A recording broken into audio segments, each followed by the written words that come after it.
शिव और सती की कहानी। दिव्य मिलन। बहुत समय पहले, जब पृथ्वी पर देवता, ऋषि और आकाशीय प्राणी विचरण करते थे, वहां कैलाश पर्वत पर निवास करते थे महादेव शिव, जो एक तपस्वी योगी थे। एकांत में ध्यान लगाते थे, बर्फ से ढकी ऊंची चोटियों और चमचमाती बर्फ से घिरे रहते थे। उनका शांत स्वरूप एक प्राचीन वृक्ष के नीचे बैठा हुआ था। उनकी आंखें आधी बंद थीं, मानो ब्रह्मांड के रहस्यों का चिंतन कर रहे हों। बाघ की खाल में लिपटे, नागों से अलंकृत उनकी उपस्थिति अद्भुत श्रद्धा उत्पन्न करती थी। उनकी जटाओं में गंगा नदी विराजमान थी और उनके माथे पर तीसरा नेत्र था, जो अनंत ज्ञान और दृष्टि का प्रतीक था। फिर भी उनकी इस एकांत साधना के बावजूद उनकी शक्ति और भक्ति की चर्चा स्वर्गलोक में गूंज रही थी।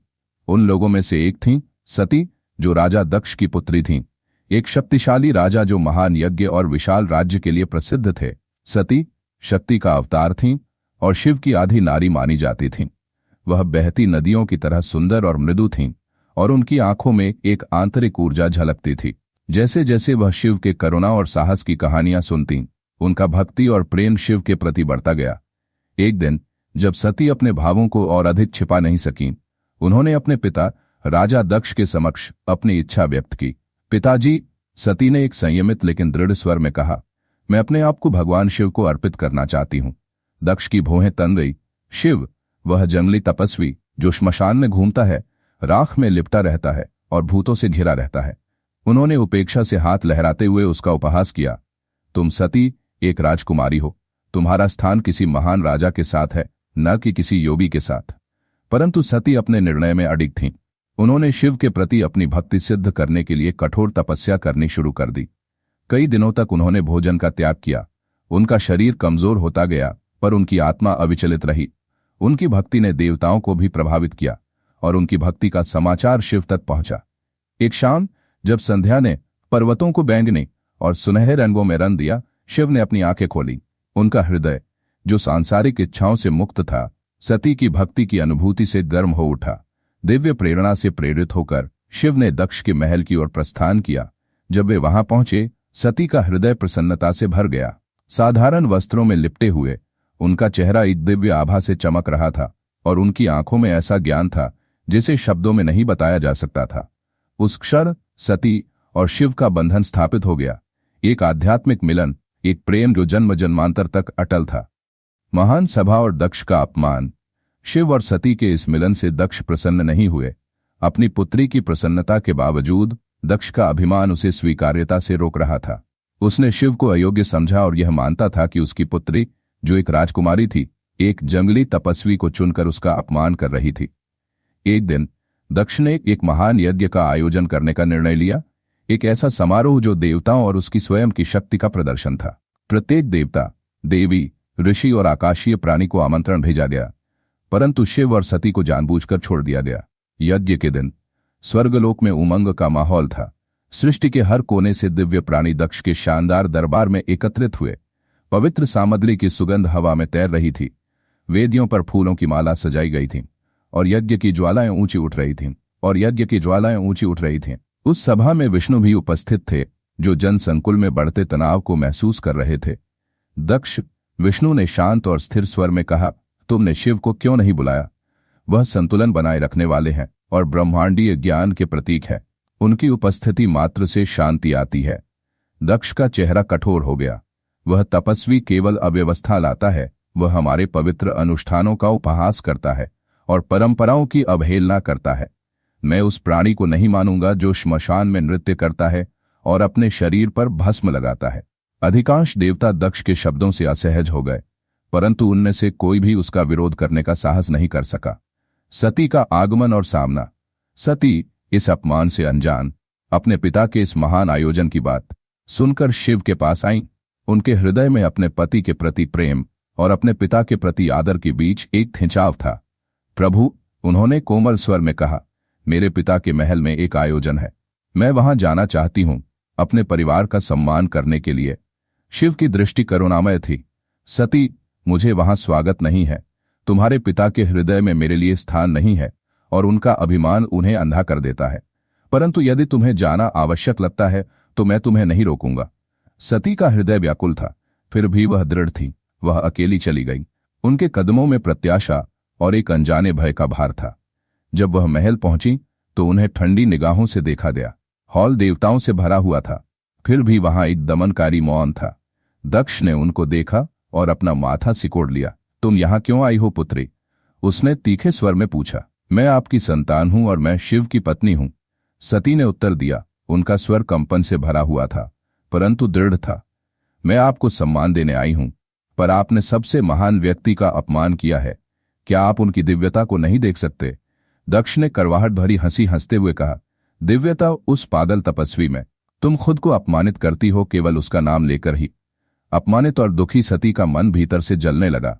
सभा के बीचों बीच खड़े होकर उनकी दृष्टि कठोर हो गई और उन्होंने वहां उपस्थित सभी को संबोधित किया। यदि मेरे पिता शिव की महानता को नहीं देख पाते हैं, सती ने कहा, उनका स्वर हॉल में गूंज रहा था, तो मैं इस शरीर का त्याग करती हूं, क्योंकि अब मैं उनकी पुत्री नहीं हूं।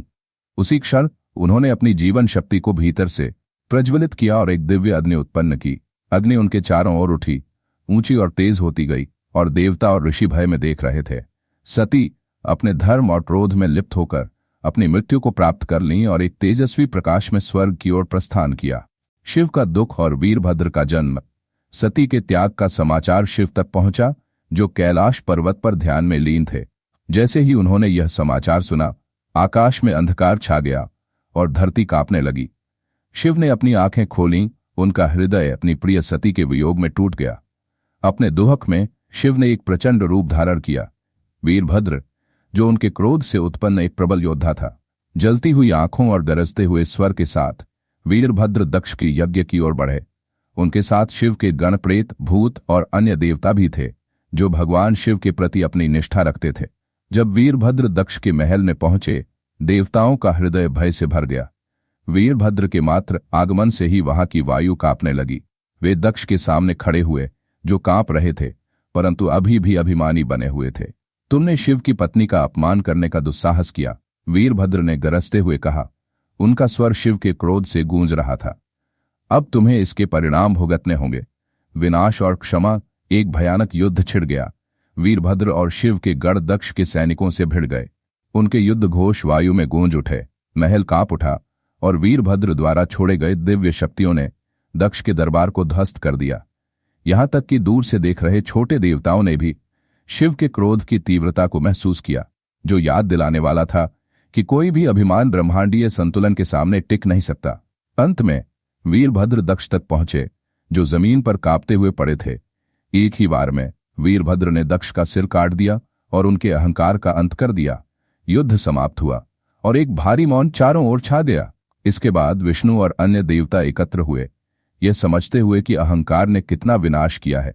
उन्होंने शिव से दया की अपील करने का निर्णय लिया। शिव वहां आए, उनके चेहरे पर दुख था, फिर भी वे अनंत करुणा से भरपूर थे। अभिमान और अहंकार को हमेशा झुकाया जाना चाहिए, उन्होंने धीरे से कहा।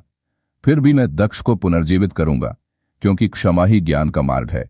शिव ने अपने हाथ की एक हल्की सी लहर से दक्ष को पुनः जीवित कर दिया और उनके सिर की जगह एक बकरे का सिर लगाया। दक्ष अभिमान और पश्चाताप से भरे हुए शिव के समक्ष झुके और अपनी भूल को स्वीकार किया। उन्होंने वचन दिया कि वे अब सभी रूपों में दिव्यता का सम्मान करेंगे। शाश्वत प्रेम और पुनर्जन्म। हालांकि सती ने अपना नश्वर रूप त्याग दिया था, परंतु शिव का प्रेम उनके प्रति समय से परे था। उनका आत्मा, जो अब सांसारिक बंधनों से मुक्त थी, फिर से शिव की ओर आकर्षित हुई और कहा जाता है कि वे हिमालय के राजा की पुत्री पार्वती के रूप में पुनर्जन्मी, जो शिव से पुनर्मिलन के लिए पुनर्जन्मी। एक ऐसा प्रेम जिसे समय भी तोड़ नहीं सका। आने वाले युगों में शिव और पार्वती का प्रेम भक्ति का प्रतीक बन गया। यह सभी को यह स्मरण कराता रहा कि सच्चे प्रेम में सृजन और विनाश के बीच का संतुलन होता है। वह अनंत चक्र जो शिव स्वयं का प्रतीक है। कहानी की शिख, सच्चा प्रेम और भक्ति सांसारिक अभिमान और भौतिक संबंधों से परे है। सती की शिव के प्रति अटूट भक्ति समर्पण का उदाहरण है, जबकि सती के वियोग में शिव का क्रोध हमें न्याय और करुणा के बीच संतुलन का महत्व सिखाता है। दक्ष का अभिमान उन्हें विवेक से अंधा कर देता है और उन्हें क्षति और पछतावे की ओर ले जाता है, परंतु विनम्रता और क्षमा से मोक्ष की ओर मार्ग प्रशस्त होता है। जीवन में हमें दूसरों में निहित दिव्यता का सम्मान करना चाहिए और दया का चयन करना चाहिए, क्योंकि यही शांति और समरसता का मार्ग है।